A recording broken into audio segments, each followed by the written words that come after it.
Renungan Harian Katolik, Rabu 15 Juni 2022. Pelayanan yang berkelanjutan. Hal bersedekah, berdoa, dan berpuasa. Bacaan pertama. Bacaan dari kitab kedua Raja-Raja. Pada waktu itu, Elia dan Elisa sedang berjalan dari Gilgal, dan ketika mereka ada di kota Yeriko, berkatalah Elia kepada Elisa, "Baiklah engkau tinggal di sini, sebab Tuhan menyuruh aku ke sungai Yordan." Jawab Elisa, "Demi Tuhan yang hidup dan demi hidupmu sendiri, sesungguhnya aku tidak akan meninggalkan dikau." Lalu berjalanlah keduanya. 50 orang dari rombongan Nabi di Yeriko ikut berjalan dengan mereka. Tetapi mereka memandang dari jauh ketika Elia dan Elisa berdiri di tepi sungai Yordan. Lalu Elia mengambil jubahnya, digulungkannya dan dipukulkannya ke atas air. Maka terbagilah air itu ke sebelah sini dan ke sebelah sana. Lalu keduanya menyeberang dengan berjalan di tanah yang kering. Sesudah mereka sampai di seberang, berkatalah Elia kepada Elisa, "Mintalah apa yang hendak kulakukan bagimu, sebelum aku terangkat daripadamu." Jawab Elisa, "Semoga aku mewarisi 2 bagian dari rohmu." Berkatalah Elia, "Apa yang kau minta itu sukar. Tetapi jika engkau dapat melihat aku terangkat daripadamu, akan terjadilah bagimu seperti yang kau minta. Jika tidak, ya tidak akan terjadi." Sedang mereka berjalan terus sambil bercakap-cakap, tiba-tiba datanglah kereta berapi dengan kuda berapi, memisahkan keduanya. Lalu naiklah Elia ke surga dalam angin badai. Melihat itu, berteriaklah Elisa, "Bapakku, Bapakku, kereta Israel dan orang-orang yang berkuda." Kemudian Elia tidak kelihatan lagi oleh Elisa. Maka Elisa merenggut pakaiannya dan dikoyakannya menjadi 2. Sesudah itu, ia memungut jubah Elia yang telah terjatuh. Lalu Elisa berjalan hendak pulang dan berdiri di tepi sungai Yordan. Dipukulkannya jubah Elia yang telah terjatuh itu ke atas air sambil berseru, "Di manakah Tuhan Allah Elia?" Maka terbagilah air itu ke sebelah sini dan ke sebelah sana. Lalu Elisa menyeberang. Demikianlah sabda Tuhan. Syukur kepada Allah. Bacaan Injil. Inilah Injil suci menurut Matius. Dalam khotbah di bukit, Yesus bersabda, "Hati-hatilah, jangan sampai melakukan kewajiban agamamu di depan orang, supaya dilihat. Sebab jika demikian, kalian tidak memperoleh upah dari Bapamu di surga. Jadi, apabila engkau memberi sedekah, janganlah engkau mencanangkan hal itu, seperti yang dilakukan orang-orang munafik di rumah-rumah ibadat dan di lorong-lorong, supaya mereka dipuji orang. Aku berkata kepadamu, mereka sudah mendapat upahnya. Tetapi jika engkau memberi sedekah, janganlah tangan kirimu tahu apa yang diperbuat tangan kananmu. Hendaklah sedekahmu itu diberikan dengan tersembunyi, maka Bapamu yang melihat yang tersembunyi akan membalasnya kepadamu. Dan apabila kalian berdoa, janganlah berdoa seperti orang munafik. Mereka suka mengucapkan doanya dengan berdiri dalam rumah-rumah ibadat dan pada tikungan-tikungan jalan raya, supaya mereka dilihat orang. Aku berkata kepadamu, mereka sudah mendapat upahnya. Tetapi jikalau engkau berdoa, masuklah ke dalam kamarmu, tutuplah pintu, dan berdoalah kepada Bapamu yang ada di tempat tersembunyi. Maka Bapamu yang melihat yang tersembunyi akan membalasnya kepadamu. Dan apabila kalian berpuasa, janganlah muram mukamu seperti orang munafik. Mereka mengubah air mukanya supaya orang melihat bahwa mereka sedang berpuasa. Aku berkata kepadamu, sesungguhnya mereka sudah mendapat upahnya.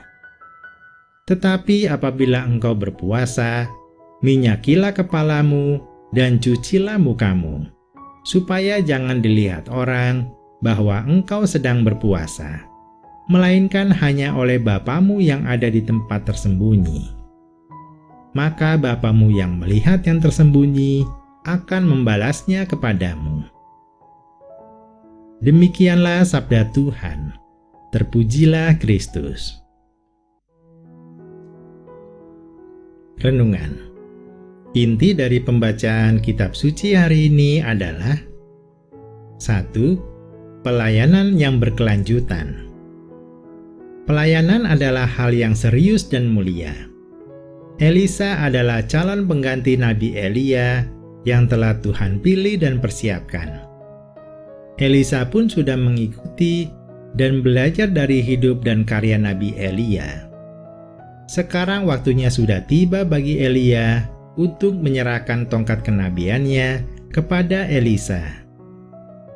Elisa merupakan figur yang tepat sebagai pengganti Elia, karena ia mempunyai kualifikasi sebagai berikut. Ia adalah seorang yang setia dan gigih berjuang. Hal ini terlihat dari keinginannya untuk tetap mengikuti Elia kemanapun Elia disuruh pergi oleh Tuhan, walaupun Elia telah berulang kali menyuruhnya pergi. Kesetiaan kepada Tuhan dan kegigihan untuk berjuang diperlukan, karena Elisa akan menghadapi berbagai godaan dan ancaman. Tanpa karakter demikian, sulit bagi Elisa untuk menjalankan fungsinya. Elisa adalah saksi mata ketika Elia diangkat ke surga. Peristiwa itu merupakan pernyataan Allah yang luar biasa, yang meneguhkan Elisa bahwa Allah lah yang memilih dan mengutusnya untuk menggantikan Elia. Ini merupakan bukti legitimasi dari Allah yang diterima oleh Elisa. Di samping itu, Elisa pun terbukti mempunyai kompetensi seperti Elia ketika ia membuat mukjizat seperti yang dilakukan Elia. Semua ini karena Roh Allah ada padanya. Di samping legitimasi dari Allah, Elisa pun mendapat legitimasi dari rekan-rekan nabi yang lain. Karakter, legitimasi dari Allah, kompetensi, dan legitimasi dari rekan sekerjanya merupakan kualifikasi seorang pemimpin. Pemimpin yang baik pasti orang pilihan Allah yang menjawab panggilannya dengan sepenuh hati, lalu didukung oleh kompetensi yang tekun dilatih, dan didukung orang di sekitarnya. Maka fungsi kepemimpinan itu dapat berjalan dengan maksimal. Setiap calon pengganti pemimpin harus mempunyai karakter tersebut. 2. Hal bersedekah, berdoa, dan berpuasa. Sekalipun kita diperintahkan untuk memancarkan terang, perbuatan-perbuatan kebenaran tidak boleh dilakukan untuk memuliakan diri sendiri, supaya dilihat dan dipuji orang lain. Namun segala perbuatan baik yang kita lakukan adalah murni bentuk kasih kita kepada Allah, sebagai rasa syukur kita atas semua berkat dan kasih-Nya yang begitu besar kepada kita. Semua yang kita lakukan adalah demi kemuliaan nama Allah. Dalam hal bersedekah, harus berdasarkan kemurahan hati, sebagai tindakan nyata mengasihi sesama, tidak mencanangkan sedekah, dan berusaha untuk tidak terlihat orang lain. Begitu rahasianya, Yesus bahkan menggambarkannya yang diperbuat tangan kanan jangan sampai diketahui tangan kiri. Maka Allah sudah mempersiapkan upah besar untuk kita. Namun jika sengaja diperlihatkan agar dipuji orang lain dan agar kita terkenal, sesungguhnya kita sudah mendapat upahnya, yaitu pujian dan ketenaran itu. Demikian juga dalam hal berdoa. Jika berdoa sengaja di tempat-tempat yang mudah terlihat dengan tujuan agar dilihat orang lain dan mendapat pujian, kita sudah mendapat upahnya, yaitu pujian dianggap orang saleh. Namun berdoalah di tempat tersembunyi, seperti di dalam kamar. Maka Allah yang tersembunyi itu melihat kita dan akan membalasnya. Demikian juga dalam hal berpuasa. Jika berpuasa, raut muka dan tubuh sengaja dibuat lemas agar orang tahu kita sedang berpuasa, kita sudah mendapat upahnya, yaitu pujian dianggap orang taat perintah agama. Namun ketika berpuasa, kita harus meminyaki kepala dan mencuci muka agar terlihat segar, walau sedang kehausan dan kelaparan. Allah mengetahui kita sedang berpuasa dan akan membalasnya. Marilah kita berdoa. Ya Tuhan, kami mau menjawab panggilan-Mu, mau berusaha mengembangkan talenta dan kemampuan agar dapat menjalankan tugas-Mu dengan baik. Kami mau mendasarkan segala perbuatan baik yang kami lakukan adalah murni bentuk kasih kami kepadamu, demi kemuliaan nama-Mu, bukan untuk ajang pamer demi kemuliaan nama diri sendiri.